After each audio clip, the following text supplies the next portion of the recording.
പാലക്കാട് ഒറ്റപ്പാലത്ത് ഡിവൈഎഫ്ഐ പ്രവർത്തകരുടെ തമ്മിലടിയിൽ പരിക്കേറ്റ വിനീഷിന്റെ നില അതീവ ഗുരുതരം. പ്രതികളായ സുർജിത്ത്, ഹാരിസ്, കിരൺ എന്നിവർ കോഴിക്കോട് നിന്ന് പിടിയിലായി. സുർജിത്ത് ഡിവൈഎഫ്ഐ കൂനത്തറ മേഖലാ സെക്രട്ടറിയാണ്. ഡിവൈഎഫ്ഐ ഷൊർണൂർ ബ്ലോക്ക് സെക്രട്ടേറിയറ്റ് അംഗമാണ് ഹാരിസ്. കിരൺ ഡിവൈഎഫ്ഐ കൂനത്തറ മേഖലാ പ്രസിഡന്റാണ്. മർദ്ദനം കൊലപ്പെടുത്തണം എന്ന ഉദ്ദേശത്തോടെയെന്ന് പോലീസ് എഫ്ഐആർ. ഡിവൈഎഫ്ഐ ബ്ലോക്ക് സെക്രട്ടറിയുടെ ഫേസ്ബുക്ക് പോസ്റ്റിന് താഴെ കമന്റ് ഇട്ടതിനെ ചൊല്ലിയുണ്ടായ തർക്കമാണ് അക്രമത്തിൽ കലാശിച്ചത്. സാമൂഹ്യ മാധ്യമങ്ങളിൽ ഇടതുപക്ഷ പഞ്ചായത്ത് ഭരണത്തെ വിമർശിച്ച് പോസ്റ്റിട്ടു എന്നുള്ളതിൻ്റെ പേരിലാണ് CPM പ്രവർത്തകൻ കൂടിയായിട്ടുള്ള വിനീഷിനെ DYFI CPM നേതാക്കൾ സംഘം ചേർന്ന് ഇന്നലെ രാത്രി ആക്രമിച്ചിട്ടുള്ളത്. പരാജയ ഭീതി പൂണ്ട വണിയംകുളം പഞ്ചായത്തിലെ CPM വളരെ വലിയ രീതിയിലുള്ള അക്രമങ്ങൾ നാടിൻ്റെ സുരക്ഷയെ ബാധിക്കുന്ന തരത്തിൽ അഴിച്ചുവിടുന്നു എന്നുള്ളതാണ് വസ്തുത.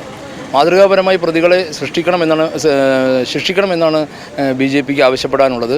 പ്രതികൾ 20ഓളം ആളുകൾ ഈ കേസിൽ പ്രതിയാണ് എന്നാണ് ഞങ്ങൾ മനസ്സിലാക്കുന്നത്. അരുൺ ആലത്തൂർ ചേരുന്നു കൂടുതൽ വിവരങ്ങളുമായി. അരുൺ, പറയൂ.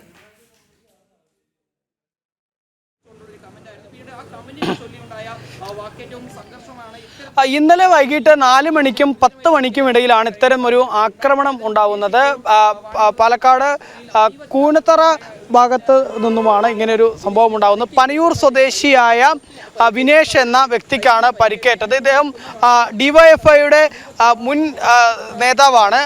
ഇപ്പോഴും ഡിവൈഎഫ്ഐയുടെ സജീവ പ്രവർത്തകനാണ്. മറ്റ് ചുമതലകൾ ഇല്ല എന്നുള്ളതാണ്.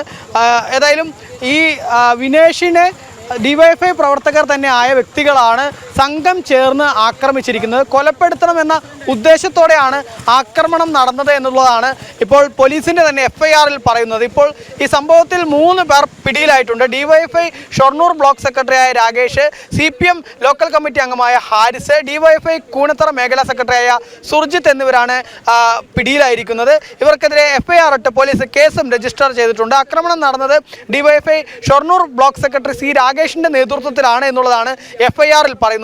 മർദ്ദനം കൊലപ്പെടുത്തണമെന്ന ഉദ്ദേശത്തോടെയാണെന്നും പോലീസിന്റെ എഫ്ഐആറിൽ പറയുന്നു. രാകേഷിനെ വിനേഷ് തെറിവിളിച്ചതിന്റെ വിരോധമാണ് ആക്രമണത്തിലേക്ക് നയിച്ചത് എന്നും പറയുന്നുണ്ട്.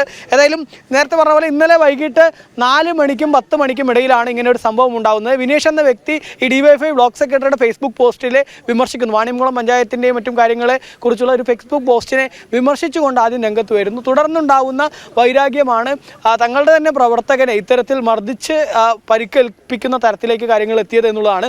വിനേഷിന് ഏതായാലും തലയ്ക്കും അതുപോലെ തന്നെ കഴുത്തിനും കൈക്കുമൊക്കെയാണ് പരിക്കേറ്റിരിക്കുന്നത്. ഇപ്പോഴും ഷൊർണൂരിലെ സ്വകാര്യ ആശുപത്രിയിൽ ചികിത്സയിൽ കഴിയുകയാണ് ഈ യുവാവ് എന്നുള്ള കാര്യവുമുണ്ട്. ഇവിടുത്തെ പ്രദേശവാസികളായ ആളുകൾ കൂടെ ചേരുന്നുണ്ട്. ഈ ആളുടെ നില ഇപ്പോഴും ഗുരുതരമായി തുടരുകയാണ്. എന്താണ് ഇതിന്റെ പിന്നിലുള്ള സാധനം? സർജറി കഴിഞ്ഞ് ഇപ്പോഴും പറയാറായിട്ടില്ല. അദ്ദേഹത്തിന് നില ഗുരുതരമായി തന്നെ തുടരുകയാണ്. വെന്റിലേറ്ററിലാണ്. എന്താണ് ഇതിന്റെ പിന്നിലുള്ളൊരു കാരണം? എന്താണ് സംഭവം? ഇത് രാഷ്ട്രീയപരമായ അഭിപ്രായ വ്യത്യാസങ്ങൾ ഇവർ തമ്മിൽ കുറച്ചു കാലങ്ങളായി നിലനിൽക്കുന്നുണ്ട്. രാഷ്ട്രീയപരമായ അഭിപ്രായ വ്യത്യാസങ്ങൾ അതിൻ്റെ മുകളിൽ പലപ്പോഴും ഫേസ്ബുക്കിലെ പോസ്റ്റിലും അതും ഉണ്ട്. അപ്പോൾ ഫേസ്ബുക്കിൽ ഒരു പോസ്റ്റ് ഇട്ട് കഴിഞ്ഞാൽ ഒരു കൊലപാതകം നടത്തുക എന്നുള്ളതൊരു രാഷ്ട്രീയ കീഴ്വഴക്കല്ല. വിനീഷ് രാഷ്ട്രീയപരമായി ഒരു CPM പ്രവർത്തകനും ഡിവൈഎഫ്ഐയുടെ നേരത്തെ കമ്മിറ്റി ആയിട്ട് ഒരു കമ്മിറ്റിയിൽ നിന്ന് മറ്റൊരു കമ്മിറ്റിയിലേക്ക് മാറ്റുകയും നീക്കം ചെയ്യുകയൊക്കെ ചെയ്തിട്ടുണ്ട്. അതിൻ്റെ പ്രധാന കാരണം എന്ന് പറയുന്നത് അദ്ദേഹം വളരെ ആക്റ്റീവായി സോഷ്യൽ മീഡിയയിൽ ആക്റ്റീവായ സമയത്ത് കാര്യങ്ങൾ തുറന്ന് ചോദിക്കും.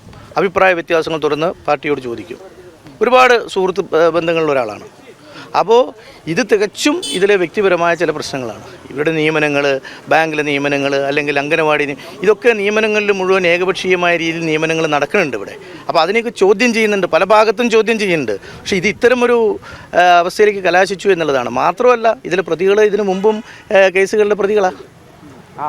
ഇവിടുത്തെ CPMൻ്റെ സമുന്നതായ ഒരു നേതാവ് ശ്രീ MR മുരളിയെ വധിക്കാൻ ശ്രമിച്ചൊരു കേസിലെ ആളാണ്. JVS ആയിരുന്ന സമയത്ത് പ്രതി, അതിലത്തെ ഒരാളാണ് ഇതിലത്തെ ഒരു പ്രതി. വേറൊരാൾ ഞങ്ങളുടെ പാർട്ടിയുടെ ഇപ്പോൾ ജയിച്ച MP VK ശ്രീകണ്ഠൻ ആഹ്ലാദ പ്രകടനം നടത്തുമ്പോൾ അവിടെ വെച്ച് ഞങ്ങളെ തടഞ്ഞ ആൾക്കാരാണ്. അവരൊക്കെയാണ് ഇതിൽ വീണ്ടും പ്രതി. ആ കേസ് എടുത്തിട്ടില്ല. മാത്രമല്ല ഈ കേസ് ഇപ്പോൾ ഇതുവരെ പോലീസ് അന്വേഷിച്ച പ്രതികളെ കൃത്യമായി കണ്ടെത്തി. ഇവിടുന്ന് അങ്ങോട്ട് ഇത് ആരന്വേഷിക്കും, ഈ അന്വേഷണത്തിനെ അട്ടിമറിക്കുമോ എന്നുള്ള സംശയം ഞങ്ങൾക്കുണ്ട്. തീർച്ചയായും എന്നുള്ള സാധ്യതകൾ കാണാനുണ്ട്. കാരണം ഇതുവരെ ഇത്രയും പെട്ടെന്ന് എന്ത് സമ്മർദ്ദങ്ങൾ വന്നാലും പ്രതികളെ അറസ്റ്റ് ചെയ്ത് കഴിഞ്ഞു. പക്ഷേ ആ അറസ്റ്റ് ചെയ്ത പ്രതികളുടെ പേരിൽ ചുമത്തുന്ന വകുപ്പുകൾ നോക്കണം. അപ്പോൾ അതൊക്കെ നോക്കിയിട്ടായിരിക്കണം. ഇതൊരു സത്യസന്ധമായ അന്വേഷണം നടത്തണം. ഇവരുടെ മൊബൈൽ ടവർ പരിശോധിച്ച് ഇവരാരുമായി ബന്ധപ്പെട്ടിട്ടുണ്ട്, ഇതിൽ നേതാക്കന്മാരുടെ പങ്കെന്താണ്, ഇവരുടെ കുടുംബ ബന്ധങ്ങൾ ആരോടൊക്കെയാണ് ഇവരുടെ ബന്ധങ്ങൾ ഈ പ്രതികൾക്ക്, അതൊക്കെ ശക്തമായ അന്വേഷണത്തിൽ വരണം എന്നുള്ള അഭിപ്രായമാണ്. തന്നെയാണ് കൃത്യമായ അന്വേഷണം ഈ വിഷയത്തിൽ വേണമെന്നുള്ള ആവശ്യമാണ് ഉയരുന്നത്. മാത്രമല്ല 20ഓളം പ്രതികളുണ്ട് എന്ന് നേരത്തെ BJPയും ഈ വിഷയത്തിൽ ആരോപണം ഉന്നയിച്ചിരുന്നു. ഇപ്പോൾ നിലവിൽ ഏതായാലും 3 പേരെയാണ് അറസ്റ്റ് ചെയ്തിരിക്കുന്നത്. 3 പേരും DYFIയുടെയും CPMൻ്റെയൊക്കെ ഭാരവാഹികളാണ്, ചുമതലയുള്ള നേതാക്കളാണെന്നുള്ളതാണ്. നേരത്തെ ഞാൻ പേരുകൾ വായിച്ചിരുന്നു. DYFIയുടെ ഷൊർണൂർ ബ്ലോക്ക് സെക്രട്ടറിയായ രാകേഷ്, CPMൻ്റെ ലോക്കൽ കമ്മിറ്റി അംഗമായ ഹാരിസ്, DYFIയുടെ കൂനത്തറ മേഖലാ സെക്രട്ടറിയായ സുർജിത്ത് എന്നിവരാണ് ഇപ്പോൾ അവരുടെ പേരിലാണ് FIR ഇട്ടിരിക്കുന്നത്. ഒരു കിരൺ എന്ന വ്യക്തി കൂടെ പിടിയിലായിട്ടുണ്ട് എന്നുള്ള വിവരവും പോലീസിൽ നിന്ന് ലഭിക്കുന്നുണ്ട് എന്നുള്ളതാണ്. ഏതായാലും നവമാധ്യമങ്ങളിൽ കൃത്യമായി വിമർശിച്ചു എന്നുള്ളതാണ്. അതായത് ഈ വാണിയംകുളം പഞ്ചായത്ത് ഭരിക്കുന്നത് CPM ആണ്. അവിടുത്തെ അംഗനവാടികളിലെയും അതുപോലെ തന്നെ സഹകരണ ബാങ്കുകളിലെയും ഒക്കെ നിയമനങ്ങൾ, അതുപോലെ തന്നെ മറ്റ് ഭരണസമിതിയുടെ കെടുകാര്യസ്ഥത, മറ്റു കാര്യങ്ങൾക്കെതിരെ വിമർശനം ഉന്നയിച്ചു എന്ന വൈരാഗ്യത്തിൻ്റെ പേരിലാണ് സ്വന്തം പാർട്ടി പ്രവർത്തകനെ തന്നെ ഇങ്ങനെ ആക്രമിച്ച് കൊലപ്പെടുത്തുന്നതിന് വേണ്ടിയുള്ള പ്രവർത്തനം നടത്തിയിരിക്കുന്നത്. കൊല്ലണമെന്ന ഉദ്ദേശത്തോടു കൂടെയാണ് ഈ ആക്രമണം നടത്തിയിരിക്കുന്നത് എന്നുള്ളതാണ് ഏതായാലും പോലീസിൻ്റെ ഉൾപ്പെടെ FIRൽ പറയുന്നത് എന്നുള്ള പ്രത്യേകതയുമുണ്ട്. നിലവിൽ ഏതായാലും ആ യുവാവിൻ്റെ നില അതീവ ഗുരുതരമായിട്ട് തുടരുന്ന ഒരു സ്ഥിതിയാണ്. ആശുപത്രിയിൽ ഇപ്പോഴും ചികിത്സയിൽ യുവാവ് തുടരുകയാണ്. ശരി, അരുൺ ആലത്തൂരാണ് വിവരങ്ങൾ നൽകിയത്.